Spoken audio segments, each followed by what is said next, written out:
Hello प्यारे बच्चों, आप सभी का रोजगार कोचिंग बिजनौर यूट्यूब चैनल में स्वागत है।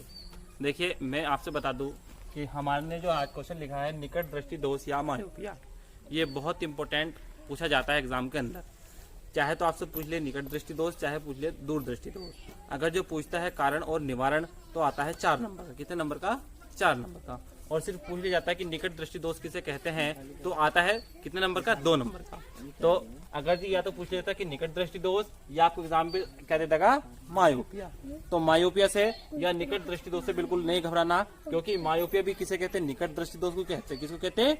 निकट दृष्टि दोष का दूसरा नाम जो है क्या है? मायोपिया। अब इसकी परिभाषा समझते हैं बिल्कुल आसान शब्दों में।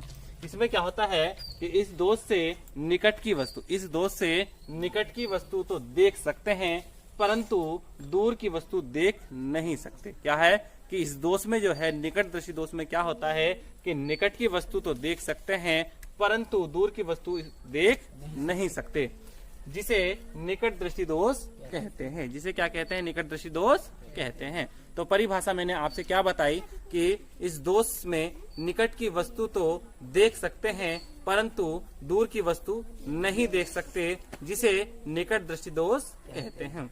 अब इसमें प्रतिबिंब बनता है कि मतलब कहने का यह कि हमारी आंख का जो प्रतिबिंब बनता है वो कहाँ पर बनता है। अगर जो रेटिना से पहले बनता है तो कौन सा दोष होगा? वो होगा हमारा कौन सा? निकट दृष्टि दोष में। तो जैसे मान लो हमने बनाया प्रतिबिंब, क्या बनाया? एक मतलब क्या है? आरेख बनाया, किरण आरेख बनाया, जिसमें ये क्या है कि ये बनता है हमारा रेटिना, और हमारा जो आंख का जो प्रतिबिंब बनता है वो रेटिना से कहाँ बन रहा है? पहले बन रहा है। कहाँ बन रहा है?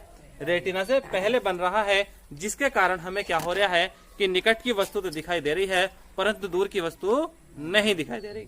तो इसीलिए क्या है कि हमारा जो प्रतिबिंब बनना चाहिए था, कहाँ बनना चाहिए था? रेटिना पर बनना चाहिए था, जबकि रेटिना से पहले ही हमारी आंख का क्या बन गया? प्रतिबिंब पहले ही बन गया, जिसके कारण हमें क्या है? पास की वस्तु दिखाई दे रही है परंतु दूर की वस्तु स्पष्ट नहीं दिखाई दे रही।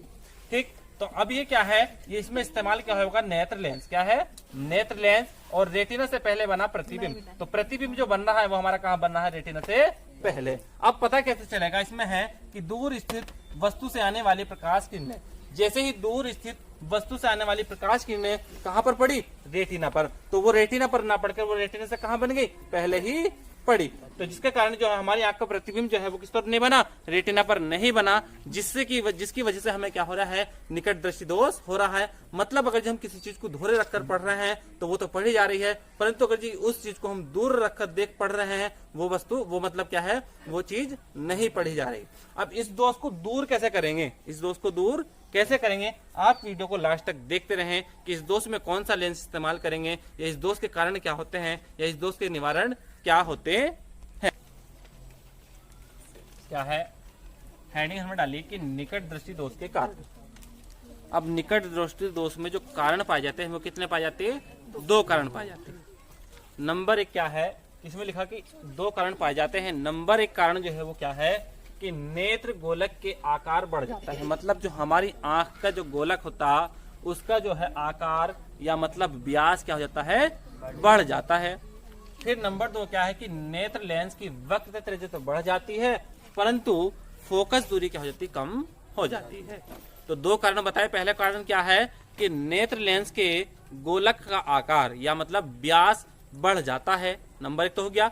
अब नंबर 2 क्या है कि नेत्र लेंस की वक्रता त्रिज्या तो बढ़ जाती है तथा फोकस दूरी कम हो जाती है। तो ये थे निकट दृष्टि दोष के कारण, जिसके कारण हमें क्या होता है? निकट दृष्टि दोष होता है। अब इस दोष से बचना कैसे है?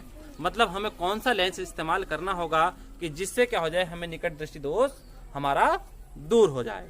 तो वो हम क्या बनाएंगे? चित्र के माध्यम से इसको समझेंगे, और कौन सा लेंस इसमें इस्तेमाल होने वाला है वो भी हम अब देखेंगे आगे। अब क्या पढ़ेंगे हम? निवारण। क्या पढ़ेंगे? निवारण। तो निवारण में क्या है? निकट दृष्टि दोष के जो निवारण है इसमें क्या पढ़ेंगे कि इस दोष को दूर करने के लिए, किसको? निकट दृष्टि दोष को, कि निकट दृष्टि दोष को दूर करने के लिए उचित फोकस दूरी वाले अवतल लेंस का इस्तेमाल करना चाहिए। हमें जो है निकट दृष्टि दोष को दूर करने के लिए किस लेंस का इस्तेमाल करना चाहिए तो उस लेंस का नाम होगा अवतल लेंस। क्या है कि जैसे ही हम क्या करेंगे, अवतल लेंस का इस्तेमाल करेंगे, तो जो हमारी आंख का जो प्रतिबिंब होगा वो कहाँ पर बनेगा, रेटिना पर बन जाएगा, और जिसके कारण हमें क्या है, पास की वस्तु भी स्पष्ट दिखाई देने लगेगी और दूर की वस्तु भी स्पष्ट दिखाई देने लगेगी। क्योंकि निकट दृष्टि दोष में तो पास की वस्तु दिखाई दे रही थी, दूर की नहीं दिखाई दे रही थी। अब जैसे ही हम क्या काम करेंगे, अवतल लेंस लगाएंगे, वैसे ही हमें क्या दिखाई देने लगेगी, दूर की वस्तु स्पष्ट दिखाई देने लगेगी। जैसे मैंने क्या है कि आरेख बनाया। अब हमने क्या है कि यहाँ से क्या आ रही है, प्रकाश किरणें। किस पर क्या जा रही है, प्रकाश किरणें। अब जब दूर से इस दूर स्थित वस्तु से आने वाली जो प्रकाश किरणें हैं, जैसे ही किस पर पड़ेगी, अवतल लेंस पर पड़ेगी। जैसे ही किस पर पड़ेगी, अवतल लेंस पर पड़ेगी। अवतल लेंस पर पड़ने के बाद ही किस पर पड़ेगी, रेटिना पर पड़ जाएगी। मतलब जो है हमारी आंख का जो प्रतिबिंब बन जाएगा, कहाँ पर बन जाएगा, रेटिना पर बन जाएगा। फिर हमें क्या दिखाई देने लगेगी, दूर की वस्तु भी स्पष्ट दिखाई देने लगेगी। तो आपसे प्रश्न ये बन सकता है नंबर 1 में क्या बन सकता है कि बहुविकल्प पूछे जाएंगे 20 नंबर के। तो 20 नंबर में से एक बहुविकल्प ये भी बन सकता है कि निकट दृष्टि दोष को दूर करने के लिए व्यक्ति को किस लेंस का इस्तेमाल करना चाहिए। तो कौन सा लेंस इस्तेमाल करना होगा निकट दृष्टि दोष में, अवतल लेंस। कौन सा लेंस इस्तेमाल करना होगा, अवतल लेंस। तो प्यारे बच्चों, आपको हमारी वीडियो कैसी लगी? अगर आपको हमारी वीडियो अच्छी लगी है तो आप हमारे चैनल को सब्सक्राइब कर ले, ताकि आने वाली हर वीडियो का नोटिफिकेशन आप तक पहुंचता रहे। अच्छा, मिलते हैं प्यारे बच्चों अब अगली वीडियो में। तब तक के लिए धन्यवाद।